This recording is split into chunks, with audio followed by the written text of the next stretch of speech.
What is up, adventurers, and welcome to a brand new ShawnSetGO video. Today we're going to be talking about something that's happened before in WoW but is now coming back, and that is horrific visions. But before I jump into that, I wanted to kind of invite everybody to our brand new podcast, Hearths and Crafts. We just put out episode 1, and I want to start recording episode 2. So if yourself or anybody you know is a WoW creator who would like to talk on a podcast about WoW, whether that's on news on WoW or the things you enjoy in the game, the things you don't enjoy in the game, let me know.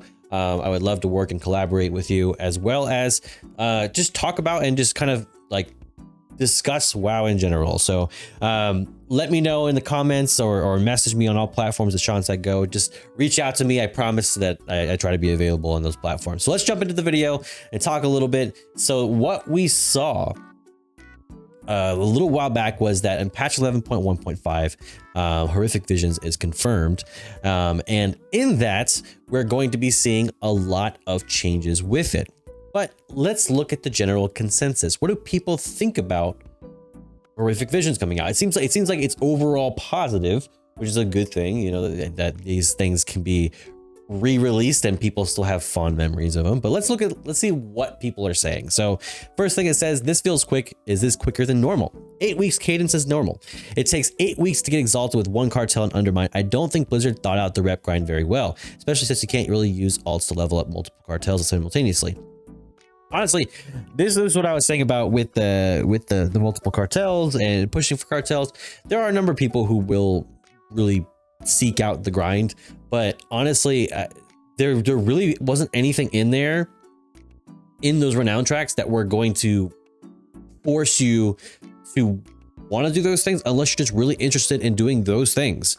The tracks are not very appealing outside of transmog and really the daily questers, the world questers, the people who do those things. So if you're not doing those things regularly, if you're not the maintenance side of MMOs, if you don't like the dailies of MMOs and like the repetitious grind of MMOs, you're probably not interested in doing those things. That's probably why, like, it wasn't enough to hold people's interest. I think they need stuff like this because honestly, renown tracks just it's a side job. It's never anybody's main concern. Or if it is, it's done within the first few weeks. So it depends. I think the patch probably won't offer top end raiders much, since horrific visions will likely be fairly easy for anyone geared.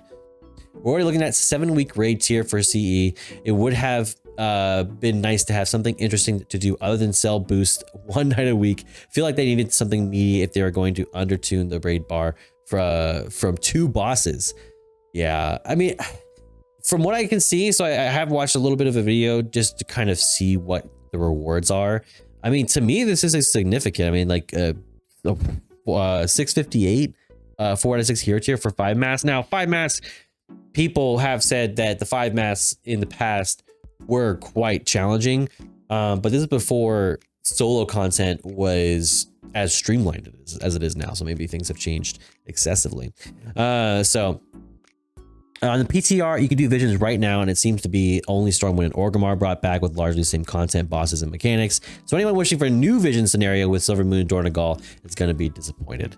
Quick bullet points from hopping on the PTR. The vision upgrades are probably time-gated, which is what I've heard. Basically, you're going to get a talent tree whenever you're completing these visions, and the talent tree is going to help you complete the visions at a little bit easier. You know, so once you have that talent tree maxed out, kind of like having brand maxed out, it's going to help you in the long run. So the more you participate in it, the more it's going to be easier. The content itself seems to be infinitely repeatable. I think the biggest complaint that people have had in the past is that it was costly. So people didn't feel like spending it out of fear of not being able to complete it and not having the currency. Though, honestly, I get a lot of Delve's vibes from this. You get, and so replace curios with the talent tree, and the time gating of the talent tree with the leveling for brand, and then on top of that, it's soloable content that you can do in groups, but it's nice to do stuff that's solo. But the same concept there. And then on top of that, the gear you get was important then, is important now, but just like in Delves, it can fast track you to having veteran and above gear. And then on top of that, it's repeatable, but it used to be a system that had a cost, basically like an entrance fee, whereas with delves it has restored coffer keys.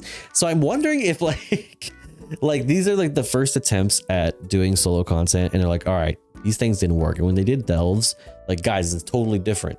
I promise you, people are gonna love it. And it's like, wait, this is all the same features. Are you sure they're gonna like it? They went, don't question my methods, okay?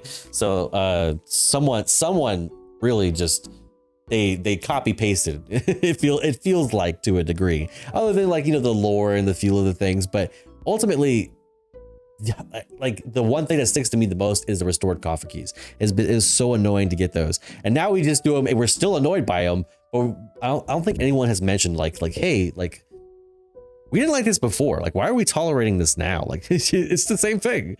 So let's continue. Wonder if it's new areas instead of Oregon Storm Wind. Yeah, no, unfortunately it doesn't seem like it's changed in that way. Kind of wish they would have saved Horrific Visions for their own patch. An entire season playing around with new visions would be sick. Yeah, it seems very limited, and unfortunately it doesn't seem like it's going to be the case.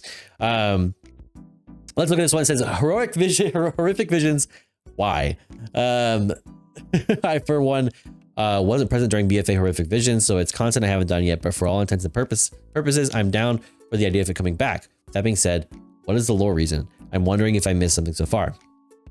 There's a bunch of ethereal void stuff going on in Arubar Undermine.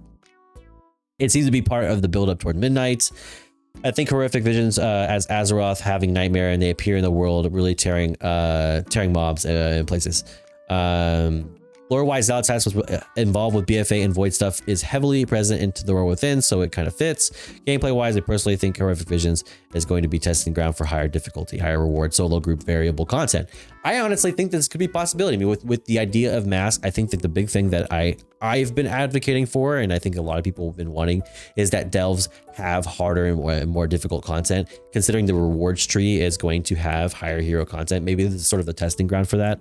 I don't mind if that's the case, especially if it's a different way of doing delves. Maybe people would like Horrific Visions better than delves as solo content.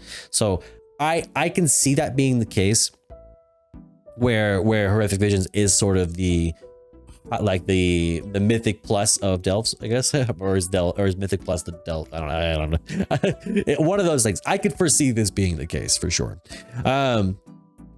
With the return, however, of Horrific Visions, let's reflect on Blizzard's most ambitious expansion bar Cataclysm and the subsequent decline in the breadth of content due to its failure. I'd argue that BFA was Blizzard's most ambitious project since Cataclysm, at least from the artistic and content angle. The main cities, Borealis, the Zara lore, were extraordinary, quite possibly the best we've seen. The sheer scale and detail in the design stood out, from the bustling, lively streets of Borealis to incredible biophilic, man, this person's got a vocabulary, golden terraces of the Zara lore. They were given an abundance of high-quality cinematics alongside fully new features like warfronts, etc., etc., etc. The fallout from BFA's missteps seems to have convinced Blizzard that players don't want large amounts of content and game-altering mechanics. That's where they made the mistake, though. I feel like it's not that we dislike the idea of abundant content and fun, engaging systems. We simply want them to be well-crafted, thoughtfully designed, and free of unnecessary tedium. The potential was there, but the execution wasn't, and it's a pity to see what might have been. The real tragedy is how Blizzard has responded. Instead of refining the ambition, they've scaled back, and the result is a series of updates and expansions that play it way more safe, leaving behind the grand scope of BFA reached for. Imagine if they took BFA's framework and honed it with warfronts with dynamic outcomes, islands with rewarded exploration over repetition, things akin to Azerite traits that altered playstyles. Such a shame. So much wasted time and so many wasted resources. And I think this is saying two important things. This long thing, I think this person is attacking the problem with Horrific Visions, not necessarily within itself, but the overarching, I guess, what do you call it? The mission statement of Blizzard right now, and that is redressing old content isn't new content. Bringing it back into the game, whereas it had the possibility of being ambitious and fixing those things, doesn't make that now a bit ambitious content that's redefining the game and changing things. All it's doing is saying, let's have this content that maybe fulfills a small percentage of the player base or creates routes that people can explore now on top of everything else. For the person who enjoys it, they see it as another route to explore or another thing to do because maybe they just don't want to do delves as much anymore. For the person who doesn't enjoy it, I think it becomes this thing of just ongoing tedium where it's like, well, do I need to do this? Well, I'm not really interested in the cosmetics aspect, but it's another route for me to get hero track gear. So I guess I have to do the hardest levels of it, you know, at least so I can have another chance because my vaults have been terrible. So in a way, it's like, it's very safe content. And if you're only doing the bare minimum of what you need to do from each of the sections, delves, mythic plus, raids, I guarantee it doesn't feel as much. But when you're somebody who's doing like all these things and you're like, another thing. So it's like, it just becomes excessive. And the second thing that I think that it addresses that I do appreciate is that it mentions that I think that we gave BFA a lot of crap during the time of the expansion for one reason only, and that is borrowed power. Borrowed power has become this thing across WoW expansions that has been a very scary concept when introduced. And I think successive attempts to do it hasn't necessarily improved it. But overall, I think looking back, we can see a lot of the good that the expansions brought and a lot of the like the post says, ambition that it brought.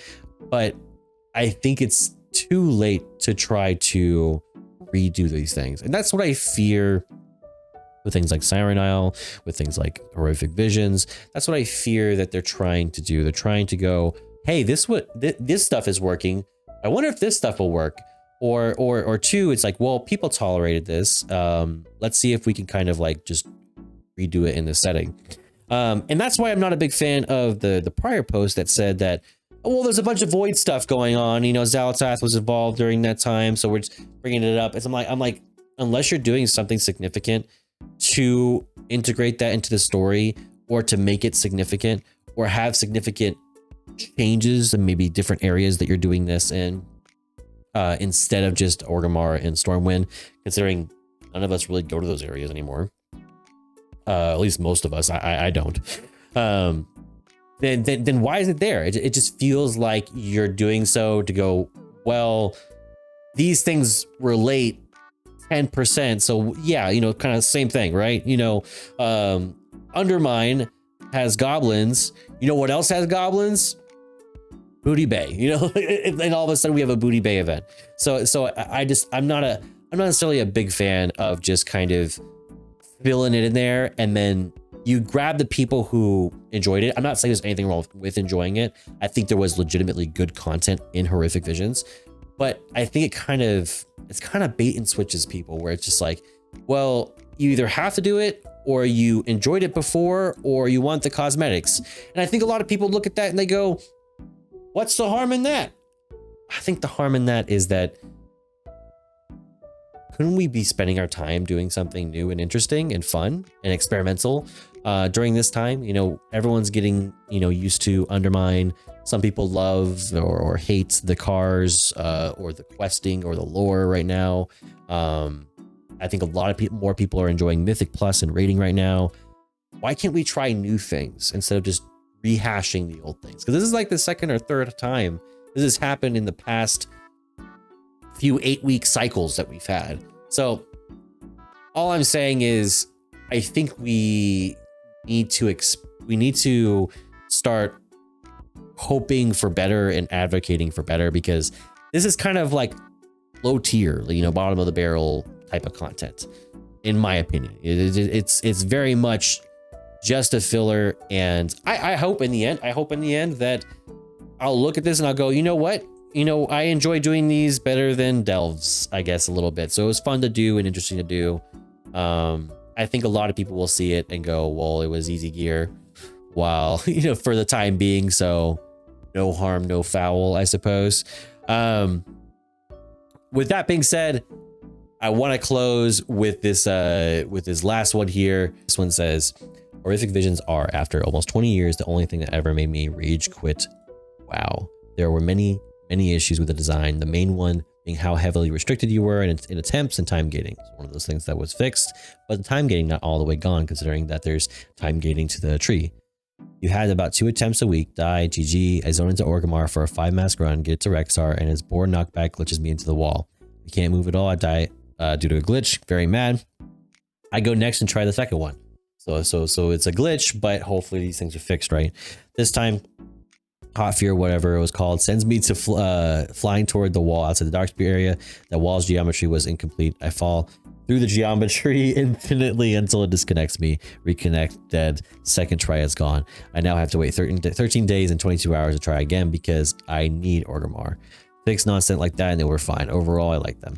Specifically, remember being furious at the one mass affects where a bunch of illusions would spawn in a circle around you. Would be a small gap you needed to move through. Depending on where you were, you could literally be trapped in the gap if it was facing the wall, and you would have to either stand still for 10 seconds, annoying, or walk through and get disoriented for 5 seconds, also annoying. That and a pair of other affects where movement speed would decay in combat the more you moved. So if you got disoriented, your character would walk around aimlessly for 5 seconds, and getting out of the disorient, you had literally 0 move speed and had to stand still for a few seconds. And horrific visions were fun, but my goodness, did I dread doing them after the initial challenge was gone, and it became a mini game of looking at my 4 different weak auras to track these obnoxious and poorly designed affixes. So, and this person mentions that falling behind because of failing was the worst feeling they've ever had played in a game because of it was timed as well. So basically, we're talking about a number of, I think, technical glitches, and I think in my head I go, well, if they're all fixed, it's not a problem, right? But historically, when these things are fixed, other problems do occur. So I mean, I want to give the benefit of the doubt that things, if they're fine, it's okay. I think though, because this is a second iteration of the same thing, how quickly do people get over it and go, I don't really care even for the gear? Is like, is it fun enough for me to want to do the gear? And if you take out the gear, do people still want to do it? I think that's what I look at the most. It's another currency, just like how delves have a currency. It's another set of cosmetics. You could put those as far to the end, you know, to where you have to do a lot of them before you can get to those. But how many people go, I'm going to put in all the effort and continue to do them as much to get to the end, or they're going to do, I'm going to do the bare minimum to get what I need. I don't feel like infinitely grinding this because I don't feel like infinitely grinding delves. I don't feel like infinitely grinding mythics. It's just, I don't think the infinitely grinding aspect is as appealing as one might seem. I think a lot of people will just kind of abandon it as time goes on, but I still want to think positively, and I still want to think in a good way. I think because I'm not feeling the best right now, I'm being kind of negative, but I am overall hopeful that this is something that people do enjoy, either adjacent to delves or similarly to delves. So hopefully that's the case. But to end this video, I hope you enjoyed it. Please do give it a like and subscribe while you're at it. We're on the way to 1,500 subscribers. It's hard to believe that we're almost already there. But on top of that, of course, do tune in to the Hearths and Crafts podcast. Watch our podcast episode that we just recorded. And then on top of that, if you join our Patreon, you can see exclusive content as well as give us suggestions about content you would like to discuss about WoW specifically. So like anything that you're specifically passionate about or that you want us to talk about. I put in a poll in our community talking about, should we rank NPCs out in the game? Some of our favorite like NPCs like Hogger, for example, or should we rank things like the villains and why they're our favorites or least favorites? So we're going to rank one of those two. So you can vote on those still, I believe. And then of course, comment with the things that you hope to see in Horrific Visions or the things you hope to not see in Horrific Visions, and then let me know. But until next time, I'll catch you on the next one. Peace.